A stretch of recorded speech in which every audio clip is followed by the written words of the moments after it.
Phone tapping అంశంపై బంజారాహిల్స్ పోలీసులకు సంధ్య convention MD Sridhar ఫిర్యాదు చేశారు. ఇవాళ బంజారాహిల్స్ పోలీస్ స్టేషన్కు వచ్చిన శ్రీధర్ తన దగ్గర ఉన్న సమాచారాన్ని పోలీసులకు ఇచ్చామని తెలిపారు. గతంలో ఈ అంశంపై పంజాగుట్ట పోలీసులకు ఫిర్యాదు చేశామని వెల్లడించారు. భుజంగరావు తన ఫోన్ ట్యాపింగ్ చేసి ఇబ్బందులకు గురిచేశారని, ఆఫీసుకు పిలిపించి బెదిరించారని శ్రీధర్ ఆరోపించారు. దీనికి సంబంధించిన వివరాలన్నీ దర్యాప్తు బృందాలకు ఇచ్చామని శ్రీధర్ తెలిపారు.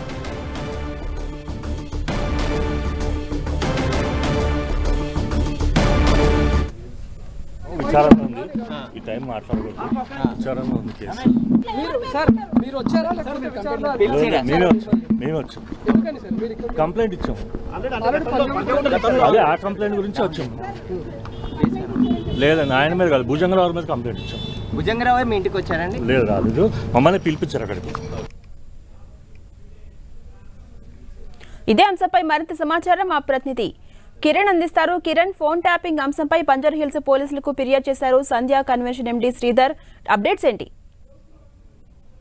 ఝాన్సీరాణి, అటు ఫోన్ ట్యాపింగ్ వ్యవహారంలో రోజుకు ఒక మలుపు తిరుగుతుంది. ఇప్పటికే కీలక వ్యక్తులను కూడా ప్రత్యేక బృందం అదుపులో తీసుకుని విచారిస్తుంది. ఇక భుజంగరావుతో పాటు తిరుపతికి సంబంధించిన అరాచకాలు ఒక్కొక్కటిగా వెలుగుతున్న మనం చెప్పుకోవాల్సి ఉంటుంది. తాజాగా సంధ్య కన్వెన్షన్ సంబంధించిన ఆ ఎండీ శ్రీధర్ కొద్దిసేపటి క్రితం బంజారా పిఎస్ వచ్చి కూడా తాను గతంలో ఇటు భుజంగరావు తనను వేధింపులకు గురి చేశానని కూడా ఫిర్యాదు చేయడం జరిగింది. ఈ సందర్భంగా గత కొన్ని ఏళ్లుగా ఈ సంబంధించి తాను ఈ ఇబ్బందులు పడుతున్నట్టుగా చెప్పడం జరిగింది. కొద్దిసేపటి క్రితం మీడియాతో మాట్లాడుతూ కూడా భుజంగరావు గతంలో తనను ఈ వేధింపులకు గురి చేస్తున్నట్టు కూడా పేర్కొంది. ఇక ఇప్పటికీ ఈ కేసుకు సంబంధించి కూడా ప్రణీత్ రావుతో పాటు చాలా కీలక విషయాలు చెప్పిన నేపథ్యంలో గతంలో ఇటు రాజకీయ పార్టీకి సంబంధించిన వారితో పాటు కూడా కొంతమంది రియల్ ఎస్టేట్ తో పాటు వివిధ వ్యాపారాలకు సంబంధించిన వారిని కూడా వీరు బ్లాక్ మెయిల్ చేసినట్టుగా ఇప్పటికే